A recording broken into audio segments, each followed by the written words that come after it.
I'm going to speak to you today about the errors of Freemasonry and the connection between Freemasonry, Our Lady, and the message of Fatima.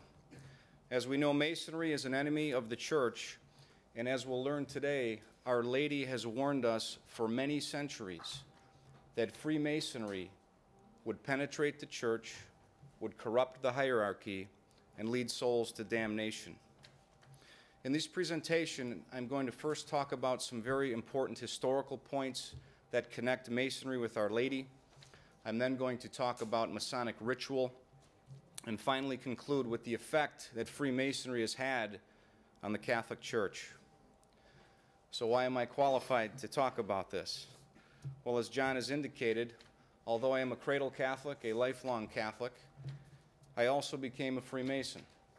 Out of law school, I was solicited to join Freemasonry by many Catholic men, and that's very common in America.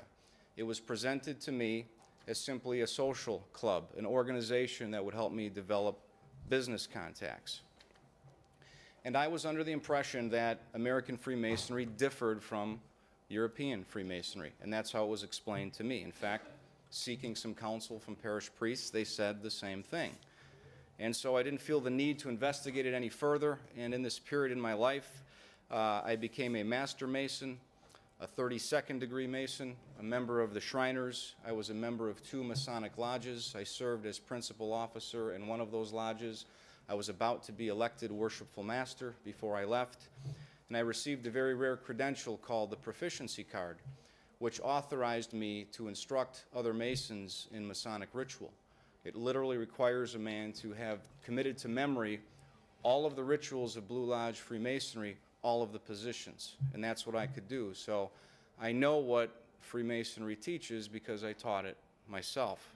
Freemasonry, through the use of these unique names, unique symbols, and unique prayers, seeks to unite men into a spiritual brotherhood, and also the deities of all these religions into a spiritual Godhead. This is a monstrous form of syncretism. Because the God of Masonry is not the Holy Trinity, it is a false God, and it's an abomination before the true God. As St. Paul says, there are many gods and many lords, but only one true God and one Lord Jesus Christ. David tells us in the Psalms that all the gods of the nations are devils, and hence the God of Freemasonry is the devil.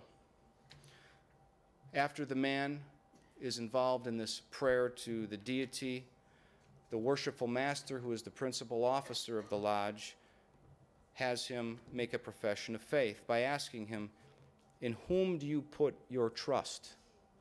And no matter what deity the candidate professes, Masonry is required to tell him, "Your trust is in God, your faith is well-founded."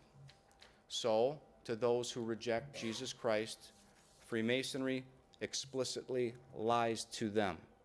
And that's because the author of Freemasonry is the father of lies. In fact, this position is contrary not only to revelation, but to reason itself. If only 2 are true, if men hold different beliefs and only one is true and one is false, of course this denies objective truth altogether, because Masonry tells both of them that their trust is in the true God. Blessed Pius IX said, "Nothing more insane has ever been devised by the mind of man."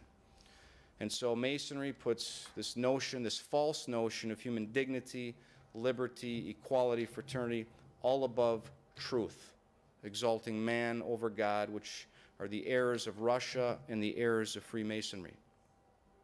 Next, the man is required to swear an oath at the Masonic altar, which is called in Freemasonry the place of sacrifice. It's called the place of sacrifice because, number 1, the man gives a blood oath that I'm going to describe, and number 2, because he sacrifices his former religion for the religion of Freemasonry. If the man professes to be a Christian, he swears the oath on the Bible. And he swears that he would rather have his throat cut across, his tongue torn out by its roots, his chest torn open, his heart plucked out, his body severed in twain, his bowels taken thence and burned to ashes, rather than violate his Masonic oath. These oaths are self-curses, and these types of oaths obviously are gravely sinful, and they evince this offering of blood. these descriptions of the penalties are called blood oaths, and they confirm the covenantal nature of these oaths. You know, covenant is considered an interpersonal communion. We know that from our theology. And blood has always been symbolized, whether it's offered actually or symbolically, to ratify a covenant. When the man offers the blood oath at the Masonic altar, he's sealing the covenant of Freemasonry in which he is now bound. It's at that point that that noose is removed from his neck, and he's called a brother for the first time. Why? Because he's now in covenant communion with Freemasonry.